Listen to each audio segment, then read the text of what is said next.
Hi guys, welcome to Tanked Up. We play video games, we drink excellent craft beer. I'm Ben Nova, joined by Alex Malpass. Yay. And I'm joined by Aadil Koji. Hello. How are we? Alright? Yeah. Right, pretty good. You? Excellent, yes. Very well, thank you. Let's begin with beer. Yeah, so we've got 3 beers like normal. 5 Point, a Buxton and a Mad Hatter. Yeah.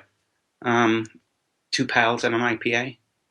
Because we're just going straight back to the pale ale IPA thing. Because some of those beers were too funky for me. Yeah. And Yeah. A couple of the fruit ones were a little... the sours. Yeah. It was the exciting. sours. But yeah, sours, no. Not interested. That What is you one thing drinking, I Adam? won't miss as much. Yeah. Here in Canada, we don't seem to have sours, and I'm kind of okay with that. Yeah. It's fine. I think I might grow into it one day. But... When you're Not yet. 65 and your taste buds Yeah, are all in a shot while, anyway. perhaps. yeah, like gin. I'm not worried about the fact that I don't like gin. I fucking love gin. No, Oh, gin's amazing. no, it isn't. Right, what are you drinking, Aadil? What have Nothing. you got in store for us? You're not drinking Nothing. today. I'm not drinking today. So we're going to have to do extra special hard Yeah. drinking these beers. All right, let's I don't crack know what on the fuck then. that is, but... No. I'm not Buxton- even eating candies. Oh, not having a good time. No. Yeah, we'll go with the Buxton. It seems Wee. short. So this is a Moor Top Pale Ale. Oh, yeah. Love that sound. With our previous episodes, when it's just been me and Aadil, we've been a bit light on the beer knowledge. Mhm. So we expect a lesson today. Yep. No, everyone listening, thinking, yeah, I want a lesson, definitely, with beer I don't have in front of me. So I Yeah. have no idea what you're talking about. That is So- why I listen to video game and beer podcasts. Just to do Yeah. lessons. Wow, that is very pale. Yeah, It's a very, really very pale. pale. It's like yellow, light like- yellow. It's like a milky urine. Yes. That makes me really want this now. It's got a very nice nose, kind of grapefruity, Yeah, nice and hoppy. It's got so I feel like it's Nice almost flavour. got a little bit of sourness to it. Mhm. Only very slightly though. That might be sort of the grapefruit that is flavour. Yeah, it's good. it's nice. It's nice. It's got quite a high bitterness to it. Mm. So that possibly a bit too sharp on the bitterness at the end there. There's like not too much citrus going on at the beginning either. Although it's grapefruity, it's not. Yeah, apparent. possibly. Hmm. I don't think it sticks around for too long. It's not doesn't overstay its welcome as such. No, but for a pale ale, I would have expected it to be quite a bit lower in the Yeah. bitterness. Okay. Fair Yeah, enough. it's a decent beer. And Buxton pretty much always do good beers, I think.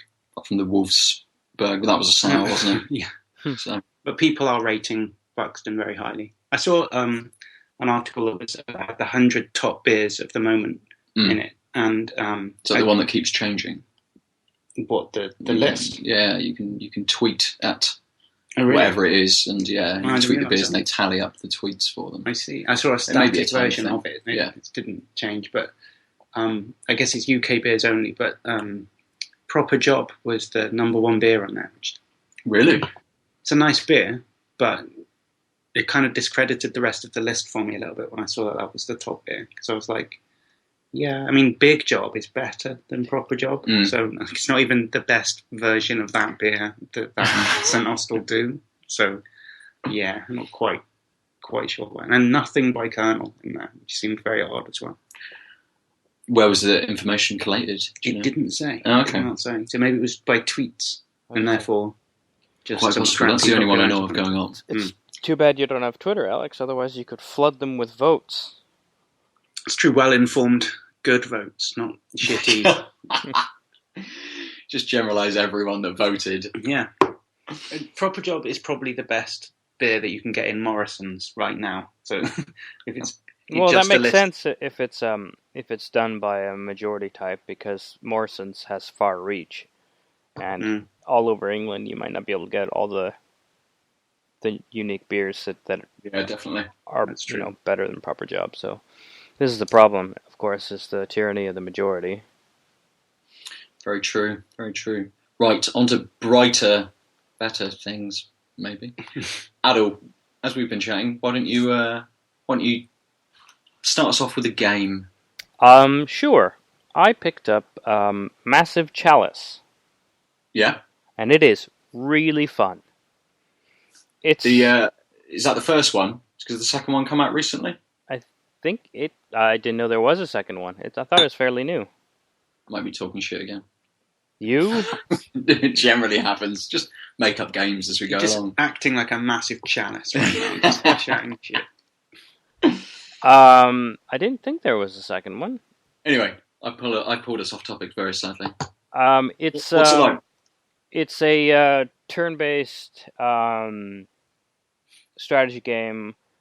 So your standard, like XCOM, like all those sort of isometric view. You have hexagons, but you don't actually see. You don't see, but you clearly are limited by movement points, which are just done in ranges. It's gorgeous. It's set in a fantasy setting. But what's really unique about it is the tactical battles are only a small part, are a part of the game, but the rest of the game is the meta game. Is you somehow are part of the massive chalice now, and you are guiding the kingdom against the encroaching forces. So it's got this entire generational thing going on. So first thing you do is you build a keep, and then you appoint one of your heroes to be like the head of the keep. So they get taken out of your roster, but then you have to match them you have to give them a partner. And different partners, so different people have different skills, and different partners will basically have lower or higher fertility rates. Right. And you basically fast forward, like you just play through time, and as your heroes age, they might die suddenly. They breed if they're in the keep, and then you get more heroes out of them. You can create a thing that trains them, but they need someone to train them, so you retire a hero that's really good, so they pass on good traits to all the trainees, and you give them extra XP when they're coming out. In order to maintain some relics which you find on the battlefield and stuff, they need to be passed down by generations. So it's you really have a lot of flexibility. Basically, you start with 3 different classes of heroes. Your hunter, which is like a crossbow ranged fighter. Your alchemist, which is a really odd mage type. They throw firebombs, but they can only carry 5. And then there's basically just a body. But one of the first skill unlocks when they level up is being able to throw a thing for free without using their action point. So you can have a couple turns and then they're done, right? But you can do a lot of damage if you happen to have the monsters attacking you in a small area. You can just double firebomb them and then get the hell out. So is it squad combat, or are you just one character? You're directing a vanguard of 5 heroes. In every battle. So you want to tactically, I tend to do 1 alchemist, 2 cabers, which are warriors with giant mallets / logs. Nice. And then, but if you crossbreed types, you get subtypes. Mm-hmm. So the hunter / caber, if the caber guy is the father, at least, I don't know if it matters if the father and mother, like whether caber hunter is different from hunter caber. Sure. For you math geeks out there, I don't know if it's commutative. But basically you get the shadow caber. So it's a caber person who can also, when there's tall things around, move silently if they haven't been seen, and then so you can sort of get behind people and then pounce on them / do some scouting, so long as there's tall objects. Combat's really fun, really easy to get.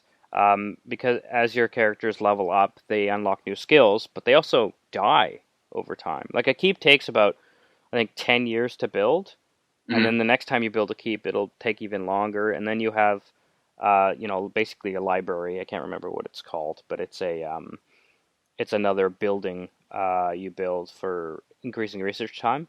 And then you can recruit up to 3 heroes to boost that boosting. So you kind of have to balance retiring your heroes out to breed or to give research boosts or to train, but then you're losing all those levels of progress as soon as you put them in the buildings. And basically, the metagame is you're in one area of the map with your capital city where the Massive Chalice is, and then it's like a small island, it looks like, and it's split up into about maybe 8-9 sections. And as time progresses, the bad guys encroach on and start attacking you on first the periphery, like they come in from different areas. And each landmass has 3 little squares, and if you lose a battle, as soon as they invade, they get a square. If you lose a battle, the square stays. They almost always invade from 2 different spots, so you have to pick which side you're going to defend. Yeah. And there's different bonuses, like some of them, if you win the battle, it's 1.5 times experience for everyone who survived. Some give you an extra hero. Nice. And then, it sounds like there's loads of different sort of strategies that you can take within the battles themselves, but also in the sort of the meta game and the overworld sort of thing. Yeah. As you were sort of talking about it, I'm just thinking about genetically engineering a race of uber beings to take down the encroaching darkness as such. But it's quite interesting because in the beginning, everyone's dim-witted. Yeah. And you can do things like research for a short, like just for like 5 years, you usually like a small amount of time, and get new heroes into the batch, which is basically like new traits and new bloodlines, so you're not, stagnating. Constantly inbreeding. But like the brainy people tend to come with like puny, which is lower strength, or weak, lower HP, or I think I inverted those. And so there's like different traits that will get passed on, and some of them are positive, some of them are negative. So it's it's like you've got 5 guys for combat only, and then there's a non-combat bit where you're growing a city and having these generations. I'm unclear of how the generations thing fits in with this side-scrolling sort of fighting. So basically, the main screen of the game, the one you'll see the most, is this big map where there's like 8-9 regions, and each region can hold a building. So your capital is on one already. You can build a keep. You can build the research thing, and I think there's something else. But anyway, so you can build these different types of buildings, and as soon as every time you build a subsequent building of that type, it takes more money, more time, rather. But you basically you push a button and it fast forwards time. So in the beginning, you're just, there's a lot of like sitting and waiting for time to go by because you're researching. But then at random points in the timeline, the bad guys basically attack, and then with the matching up and the pairing off different couples and things. Is this on a completely separate screen? So that's done at the keep system. Okay. So you basically highlight that screen, the area of the map that has the keep on it, and you click on it, right? And then it brings you into the keep, and then it shows you who you're.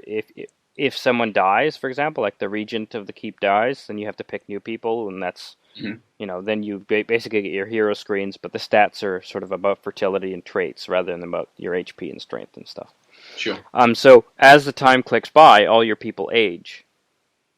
And so one of your 3 librarians might die, so you have to choose, I have a pretty strong team now, I don't really want to take anyone out of the running, but I'm going to get a research hit because now I don't have that boost.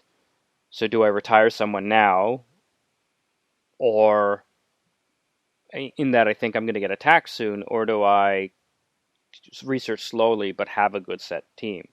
And then if you lose, that means you've lost, like I've lost a couple battles complete. Like there's no runaway, so you wipe, right? So I had to do like 2 subsequent researches into getting new heroes just because I was getting pummeled.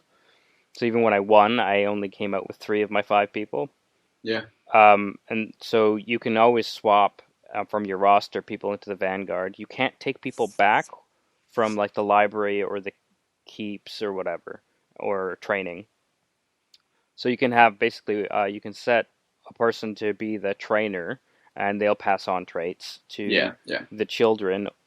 Or so you can adopt babies, which gives you new blood as well. So there's lots of fucking depth in this then. But it's really about like managing your roster such that you can, like, I had a really good team and I was just kicking ass and taking names, but then they all started to get old.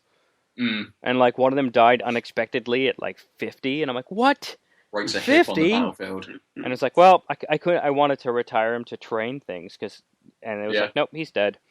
And then I didn't do a good job of balancing my research people, so 2 of them died really quickly, and so I didn't have enough heroes because I'd wiped. So suddenly I had 3 heroes active and 2 empty spaces in research because I just didn't have people. Yeah. So go on. What have you been playing this on? This is a PC game. It's also on Xbox, I think. Xbox One, maybe. Yeah, it's on OS X, like all the computer OSs. All the computers. And Xbox One. It's a Double Fine game. Cool. Yeah, it's really fun. I was quite impressed by it. Good. So you're enjoying it. Are you going to keep playing it? Yeah, definitely. I don't know what the end game is, but I have a feeling because there's so much, like, I haven't tried breeding different types of subclasses, like hybrid classes, and I don't know if the game will last long enough that you could then hybrid the hybrids. Sure. So I'm super curious about that, and it's decent tactical combat, and it's a nice twist because you can't because you're constantly changing your heroes and they'll come in at different abilities. Like, you can research such that you get higher level heroes when you go out to find new heroes. But they'll come in with their trees partially filled. Like, if they're level 5, they've gotten 2 abilities. So you kind of have to just sort of, you can never just get in a rut of, oh, this is the team that'll win the rest of the game. Yeah. Nice and good. Sounds like it gives you a lot of diversity as well, which is awesome. Yeah, and keeps you playing, which is really nice. I just bumped into an enemy, which are called Wrinklers. And when they hit you, they age your hero, by 5 years. But they also do damage that based on your age. Yeah. So they'll do, like, on a young, like a 17, 19-year-old, like a young hero, they'll do, like, 2 damage. On an old guy, they killed him, and he had 12 hit points. They just annihilated him. I was like, oh, they weren't kidding when they said Wrinkler. So they can then age you and then just destroy you in one hit. Yeah. Right. Let's have another beer. Yes. Let's have the 5 point. It's just called 5 Point Pale. Nice branding on it though. Quite simple. Just letters. Yeah.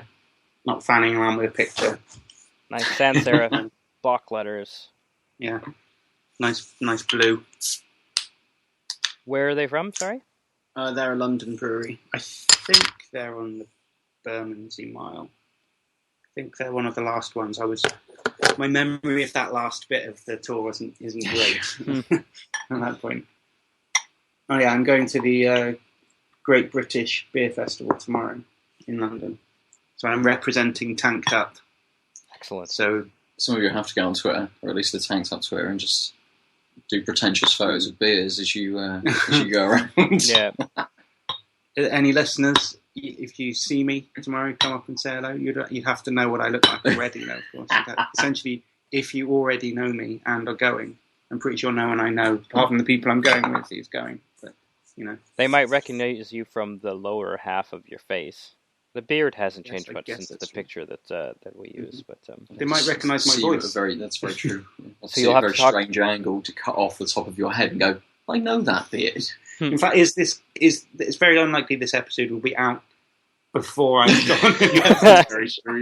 Yeah. So you'd also have to guess that I'll be there, and only hear this afterwards as confirmation. Anyway, I will be. So this is slightly darker, but not much. Little bit cloudy. it's not much darker, but it's more orange. Yeah, a little bit. Bit more opaque. Mm-hmm. Like Not this much on the smell, is there? Not much on the nose. It's very similar. Oh, really? Very That's fucking surprising. similar. It's not as bitter. I did find at the end with that. Yeah, you're right. With the Buxton, a sort of increase, like because it's quite a low ABV. It's only 3.6, and with the Buxton, the previous one, and you're sort of supposed to balance out ABV and bitterness. So it's almost like trying to hide the alcohol taste underneath bitterness or something. And I think on that they sort of, maybe they're doing it on purpose, of course, but like low ABV, high bitterness doesn't work that well, I think.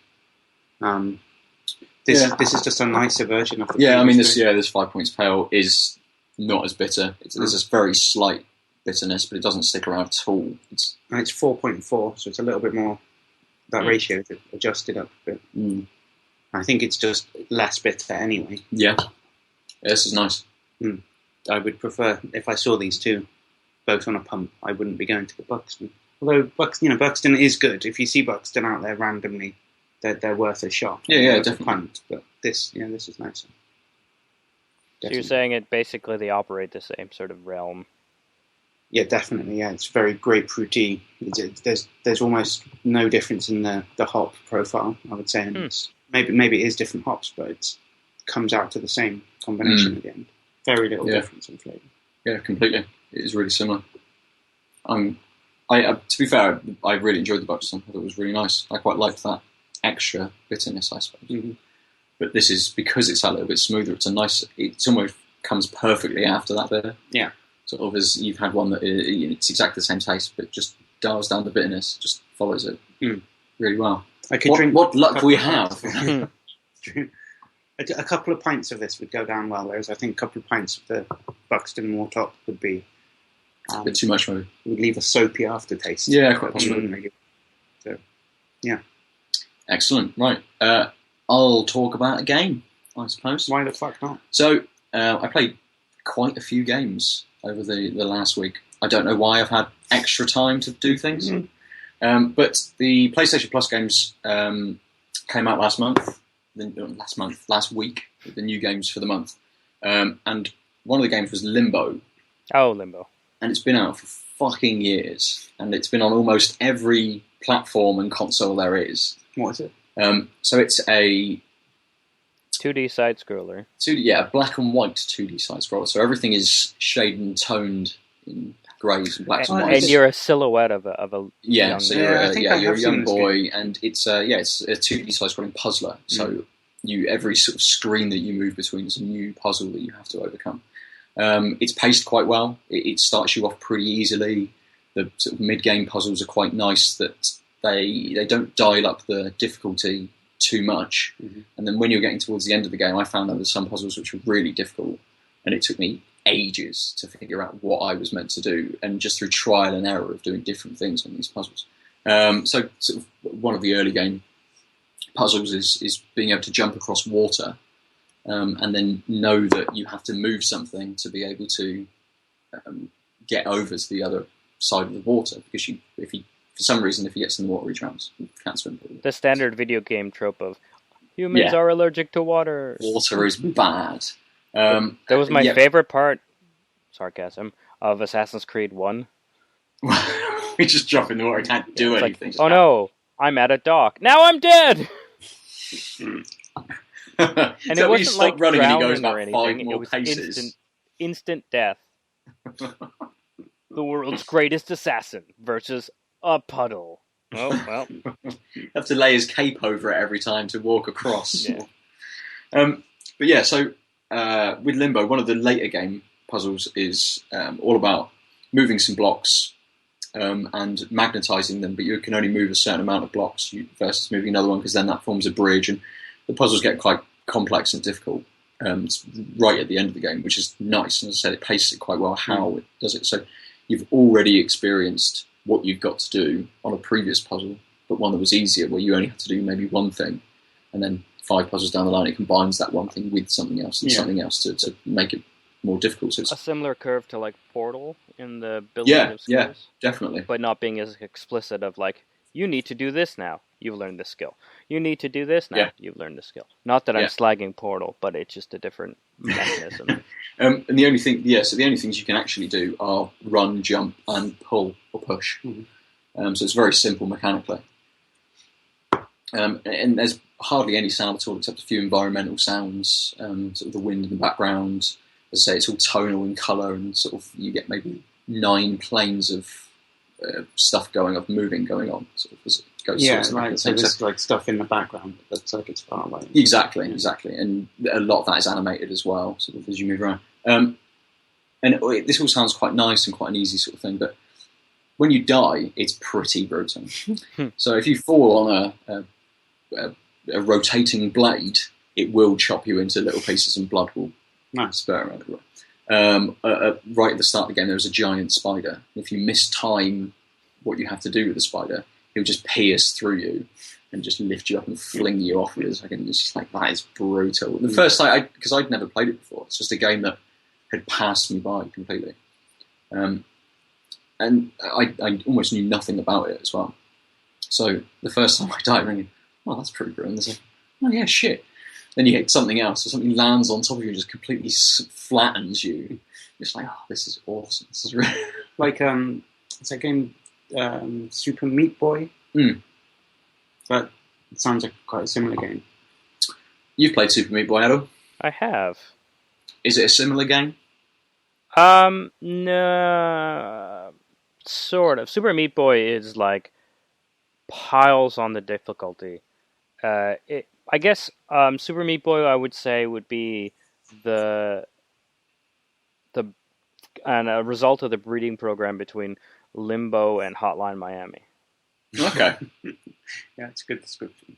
Nice. So yeah, like I said, this game came out several years ago now, but yeah, I really enjoyed it. I think it holds up as just a nice. I mean, it's quite a simple game. It is quite a simple game.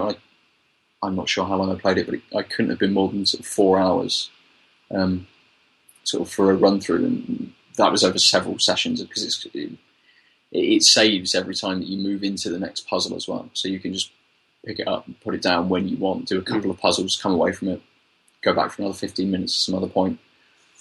So it's quite brutal in some of the puzzles, but it's quite forgiving in how it allows you to play, which is very different from the other game that I played this week. I'll talk about that in a minute. Well, Hexagon. No, I've not played Super Hexagon this week.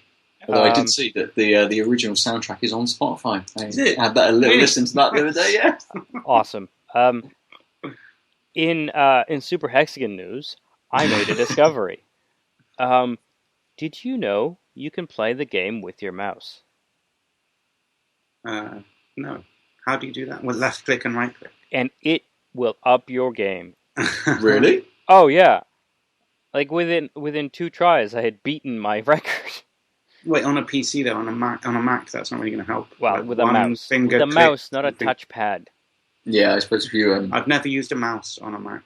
Is it not just 1 finger click, 2 finger click? It is. It's just 1 button on a Mac. Yeah. On a Mac It's a mouse. touchpad. Well, even a Mac mouse. mouse. What do you mean? Oh, a Mac mouse. No, I'm talking about an actual mouse. One that lives in our garden IPC. that's going to be eaten by one of our animals. Actual mouse is a living creature that would not help you play. No, that is a type of actual mouse. This is the mouse he's using. Tap its left foot, tap its right foot. Yeah, what I've done is I've positioned a mouse, a living creature, onto my keyboard. And when I tap it on its head on the left side, it kicks the left arrow. And on the right side, it kicks the right arrow. And it's quicker somehow than me normally doing it. Nice. Well, that's a pro tip. Yeah. Or an amateur tip, I suppose. Yeah. Everybody knows this already. And they're just sat there thinking, who are these guys in their Super Hexagon amateur ways? Yeah. Nice. So, have you played a second game, Aadil? Alex, you're gameless? I've done very little other than work, get home, walk the dog, and sleep for about 6 weeks. Because not working even is Call of Duty or a FIFA match. since I was on here, I've played maybe 2 or 3 FIFAs. It's really, I've been doing like 50-hour weeks. Yeah. Oh, I was just curious if you had managed to eke out gaming time at all, given our previous conversations about balancing life and gaming. Yeah, well, at the moment, work is dominating, and it's so like different to working in the office that, yeah, I'm just often just destroyed by it. Yeah. Yeah, and I get paid by the minute, so I clock in and clock out. Oh wow. So sometimes when there's stuff to do, it's worth sticking around to do it. Mm. Don't get paid very much, so. You stick around for an hour or 2 extra on top just to... Yeah, not 2, but yeah, sometimes an hour and a bit, just to like wait for the last guy to come and do a delivery or something, and then you just help unload the van and Right. do stuff, extra stuff. I don't know. I have learnt a load more things. There's this line in Peep Show where Superhands is doing plumbing. I think randomly starts doing plumbing. And he explains to Jeremy how easy it is, and he's just like, yeah, it's all like water Lego, isn't it?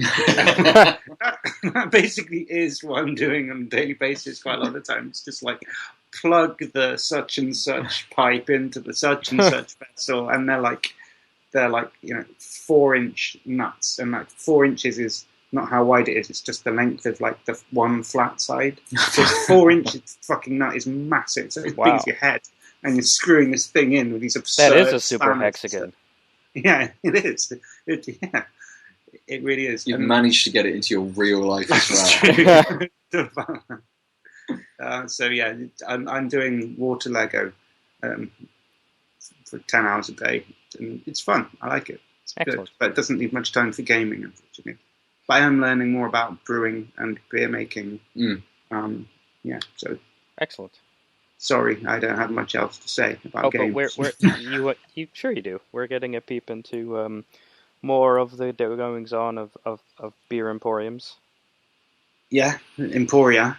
Fair. You're not the beer emporium, I suppose. No, not very really. different place. But I will have more to say about. There are 900 beers apparently available tomorrow at this Great British Beer Festival. So I was thinking, even if I had a shot, like the small, like 25ml shot, so I'd get 20 of those in a pint, roughly, 22 of those in a pint. I reckon if I spent all day there, I might drink 10 pints. Still, that's only 220 shots. It's still nowhere scraping the surface of 900 beers, so... I'm going to have to pick... You'd have to be there for the 4 days, wouldn't you? That's true, yeah. And then you'd have to have your full 220 shots each day, more or less, still. Well, but there's a problem with that, because at some point your taste buds will be shot, too. Yeah, I'd have to have a shot of water in between each shot. You should have to piss constantly. I would be pissing a lot. You need to get a catheter. And the people we're going with told us the other day that I basically got a choice of tinsel wig or pirate hat. Not, do you want to come? In fact, everyone's going in some kind, and everyone's either wearing a tinsel wig or a pirate hat. And you picked the wig. I did pick the tinsel wig. Did you? I thought it would be funnier. Yep. Like Tina Turner style. So I'm basically going to go. So listeners who may have already been have come back in time to listen. Will be able to recognise me as one of the people with a tinsel wig there. I'm not sure if as Tina Turner. Yes, that's I was going to say, well, now we're getting much closer because they'll know what the top of your head looks like and the bottom of your face. That's right. Much easier to recognise as long as you don't have an eye or nose. Yeah. Cool. I'm super looking forward to the reporting back on that. I suppose the problem for you, Aadil, is that being over in Canada, Alex will come back and say, this beer was great, this beer was great, this beer was great. And obviously we can go out and get them, and you may not have a very easy chance at picking up something. Correct. So you're going to have to go out to some beer festivals as well. Yeah. And then come back and just throw beers through the screeners. Mm-hmm. Yeah, well, it's like that every week, really, when you guys say, oh, this is a pretty good beer, and I'll watch. Especially on days like today where I have nothing, and it's earlier in the day, and I've got to drive soon, and it's this Pavlovian response coupled with like just baseline envy that just makes it worse. Like they compound really poorly. On that bombshell, I think we should open the IPA. Yep. Yeah. I've never had anything by this brew before. Mad Hatters. Yeah, we did. We Yeah. had the Penny Lane. Oh, the Penny Lane. A couple of weeks ago. Yes, of course. Which was quite nice. I think it was. Yeah. So obviously they're from Liverpool, clearly, because of Penny Lane, because of anything else. This is called Follow the White Rabbit. So that's some other Beatles reference. I think it's a Mad Hatter reference.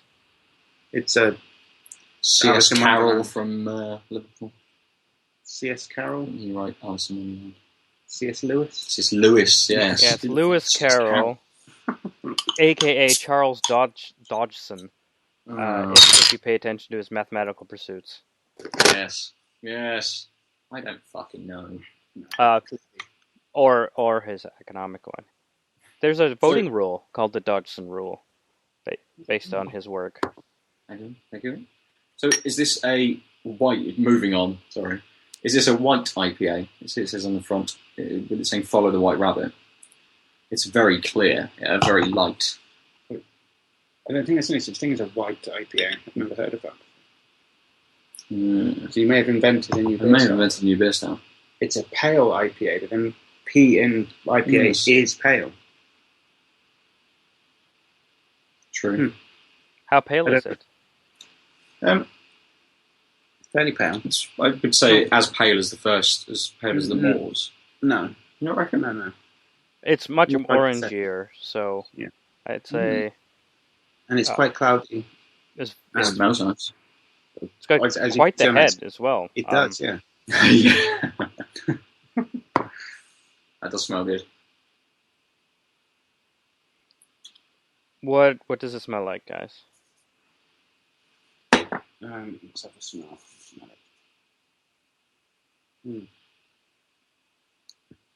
I had a taste as well, which is now ruining my smell senses. But ruining in the strong sense? I don't know whether it was just because in the previous beers, but the smell sort of gave up a little bit of grapefruit as well. But more of that soury, maybe melony sort of. Mm-hmm. It's like fruitier. I don't know, less.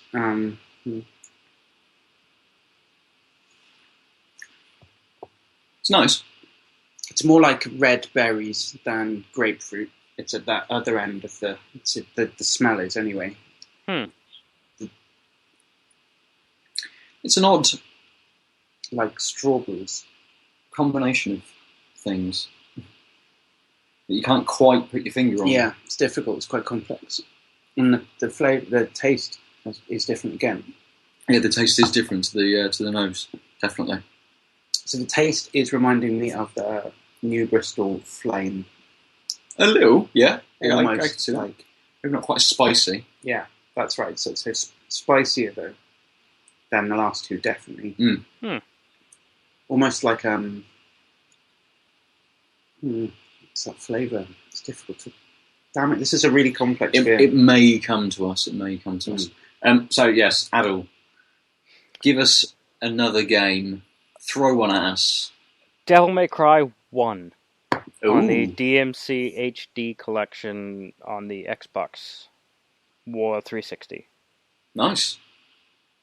What made you go back to that? I realized I had it. Fair enough. It was on my download list, and I've gotten the Xbox resurrected, so I can play it now. And so I downloaded a Devil May Cry collection. I have Devil May Cry 4 and the DMC on Steam. So I thought, as I pledged earlier when I started Assassin's Creed and then forgot all about it, several episodes ago, I was going to try and have a franchisee summer and just sort of poke through. So yeah, and it's fun. I mean, you can see its age in the camera not being controllable, and also flipping at really opportune moments. Mm. But I forgot what I liked about the series is its focus on not just killing, like rather than being like points. I don't know if you guys ever played Devil May Cry. I don't think I played the first one. I think I played the second and third. So it's a 3D platformy brawler type thing. Hack and slash type. Yeah, hack and slash.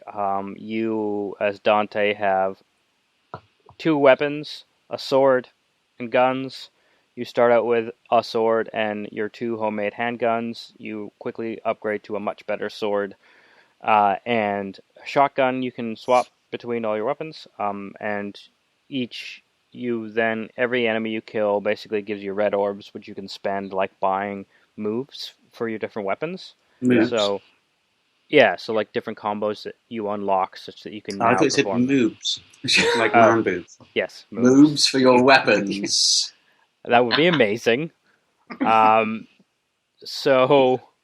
now I'm thinking of a sword with moves on either side, like instead of the brace that between the hilt and the blade, just 2 moves.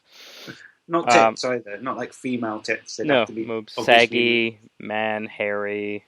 hairy nipples. Yeah. Nice, lovely. Spending a long time on moves. I blame you. So yeah, but what it does instead is every time you kill an enemy, it gives you a letter grade, and as you hit them, it'll tell you what letter grade you're on. But like, in order to get an A, it takes a lot of things, or just juggling them. Juggling in Devil May Cry 1, I don't know about the subsequent ones. So basically, it's all about combos, isn't it? And but if you just use the pop-up move over and over and over, you will get an A. Yeah. But it's actually quite hard to do that when the mobs start getting when there's more on the screen. You can't just easily do it, so you sort of have to bounce between them while trying to do that stupid move, which is holding aim, hitting the back direction, and then sword swipe. Yeah. But when you're trying to switch directions to the next enemy, you have to switch directions, but then now hold the back from the way you're facing. So it's actually quite hard to juggle multiple enemies just by the finger logistics. Because every time you turn around, you can't immediately hit the attack button with the sword. Otherwise, you're not gonna do the right type of move. Yeah. And I suppose if you're not juggling as such and you're just sort of playing normally, you've got the guns and stuff for ranged attacks and things. So there's loads of different ways that you can try and keep your combos up. I think. Like using your guns to keep other enemies back. Like the shotgun does a full knockback. If you use your guns to kill, the guns do nothing for building your combo. Oh, really? Yeah, at least in Devil May Cry 1. So you can kill an enemy with just bullets from far off, and it'll die, and you'll get nothing, not even a D. And then at the end of your level, depending on the average letter grade, it'll basically tell you that was a C run through, which for those completionists of you out there makes you want to redo the level when it's like, really? C? That's just like Hotline Miami. Yeah, but it's exactly the same. I can't even remember when Devil May Cry 1 came out. It's a PS2 game. I think it was one of the first games to really, or at least AAA titles to really do this type of thing where you're like, oh yeah, you beat the level, but you did it in a kind of meh way, so fuck you. Did you play it when it originally came out? I didn't have a PS2, but I did play a little bit on my buddy Ian's PS2. And this is an HD version. Yeah, I mean, so from memory, which is probably very difficult to do. It looks the same. I can't remember. I mean, it looked pretty good then, and it looks reasonable now. All they did for these HD remakes, for the most part, is just basically rebuild it with higher res textures, from what I gather. Yeah. For most of these HD collection things, that's all they're doing. So, you get the detail slightly better, but you're not. I mean, the engine's still the same flagging engine, etc. But it looks good. I mean, no complaints. I mean, it helps that it's like a silly fantasy game with like ghosts and demons and zombies and wraiths and stuff. So would you feel differently if it was humans? Well, if it was like a sort of more like a Grand Theft Auto style game where it's supposed to be rooted in reality, then you can be like, that does not look like a cop, really.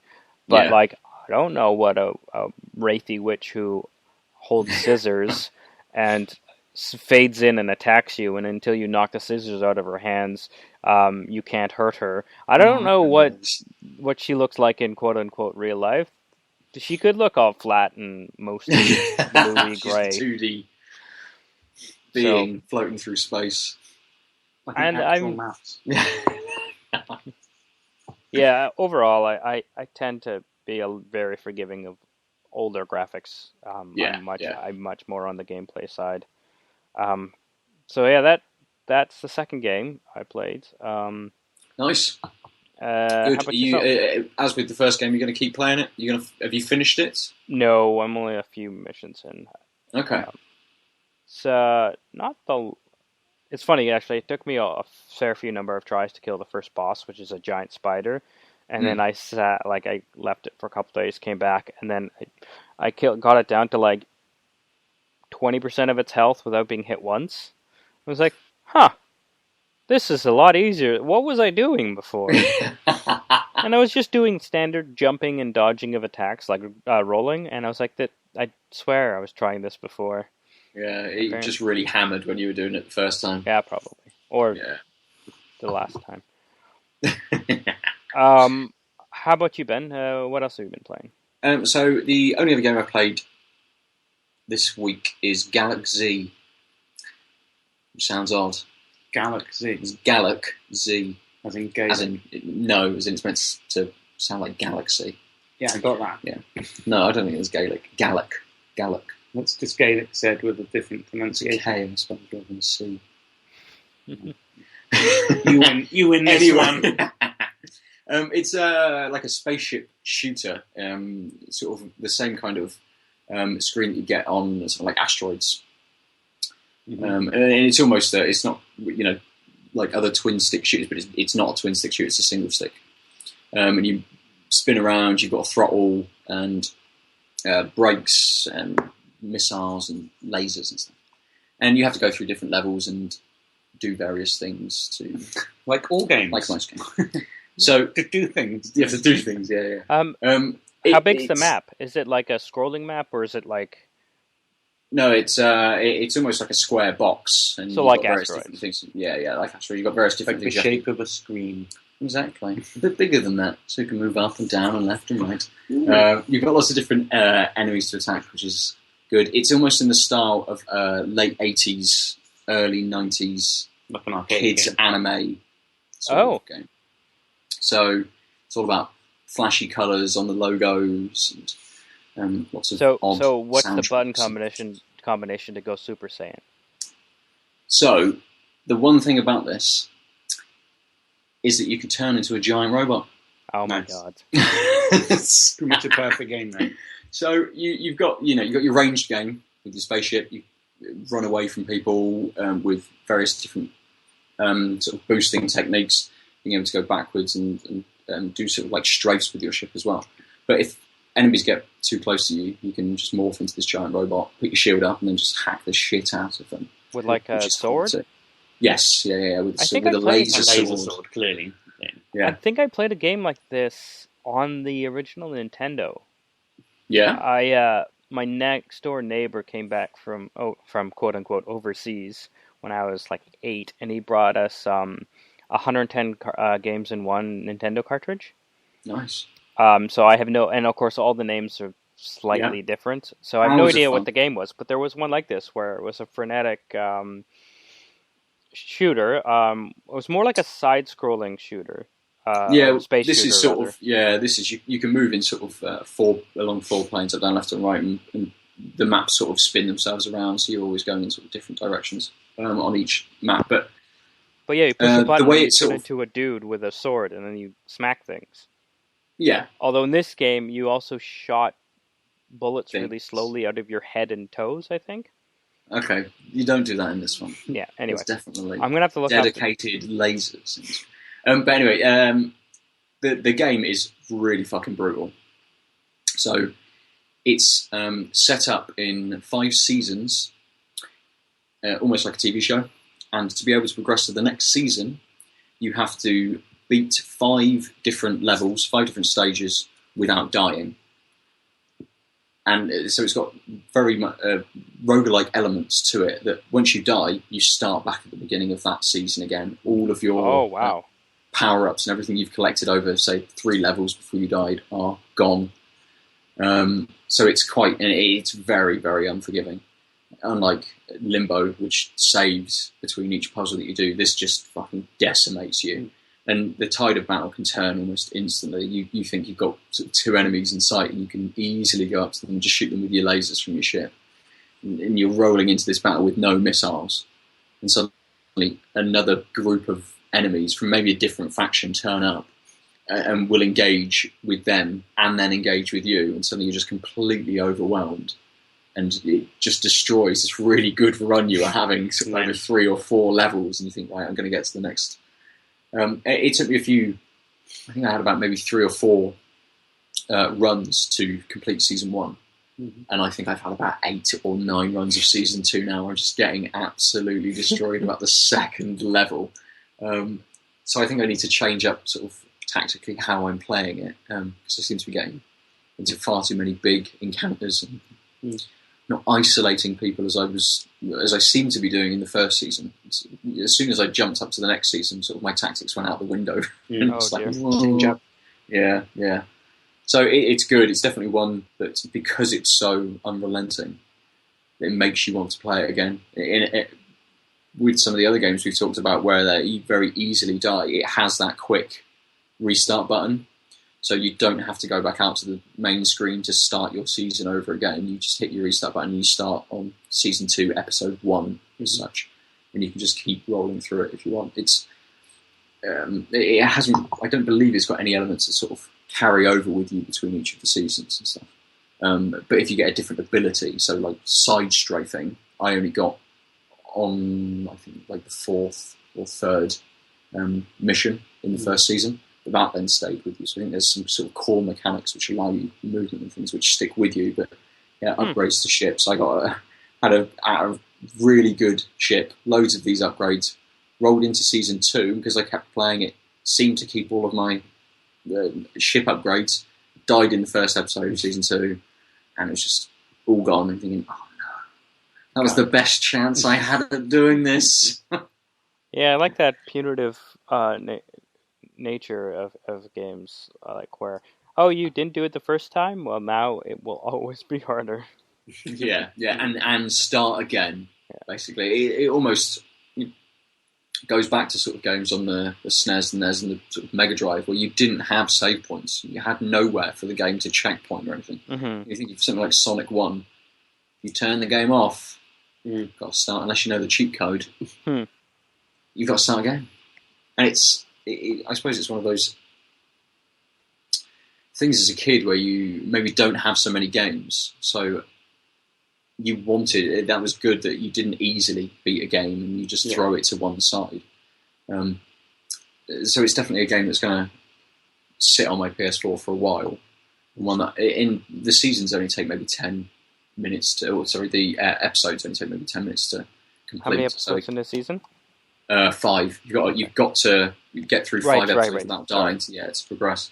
So again, it's another game that you can very easily pick up if you've got sort of 15-20 minutes spare, have a quick game and put it down again. So yeah, really enjoying that. And I think I'm enjoying that a little bit more than Limbo, even though Limbo was nice that it was the free PS Plus game that I got this month, having missed it. Mm-hmm. This one just seems like it's going to hold my attention a lot more than Limbo. Now I've had a playthrough of Limbo and I've done it, I probably won't go back to it. As this just screams at you to just try again. Yeah, I didn't get that far in Limbo. I did get bored of it quite quickly. You've probably gone further than me.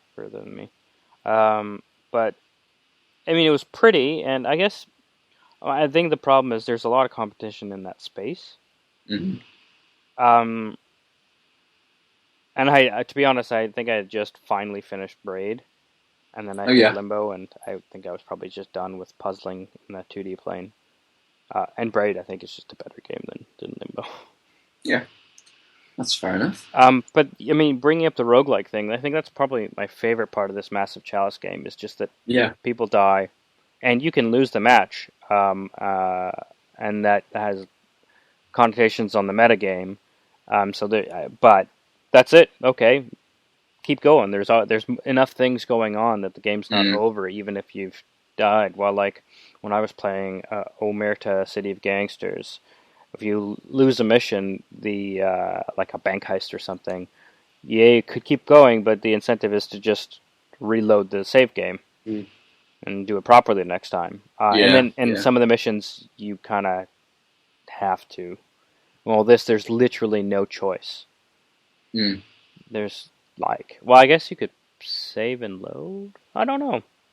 I've never actually looked into that because it's one of those auto-save games, right? Where as you exit, it'll save unless you're in the middle of an encounter. So so you may be able to start the encounter over again, but you can't sort of undo your small moves. Yeah, you can't undo your breeding pair as such once you come out of the sprint. Maybe it auto-saves and that's it. You've made that decision and that's exactly. Yeah. That's and nice. Also, it's good. It makes you stick to your convictions and live with your fucking consequences, doesn't it?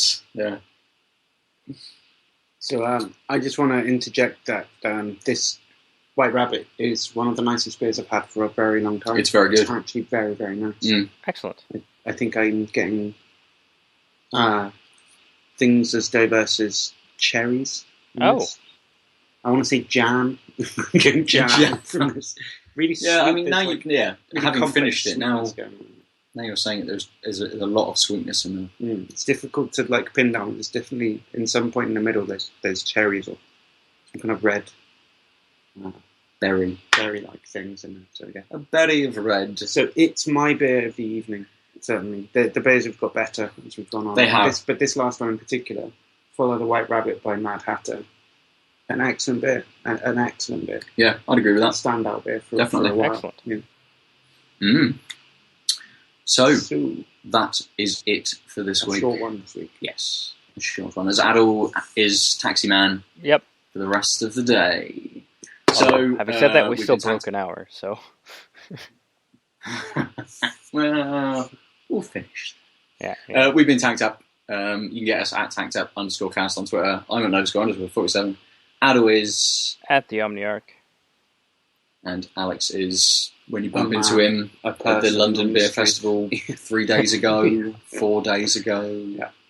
Alex is sparklingly wigged. Thanks very much in advance for not coming up and saying hello to me. I appreciate the bothering me on my busy day. There's a level of respect our listeners show to us by never bothering me in any way. I like that. I appreciate that. It's good. We keep you insulated. It's very good. Yeah. Right, take it easy, guys. Bye. Bye.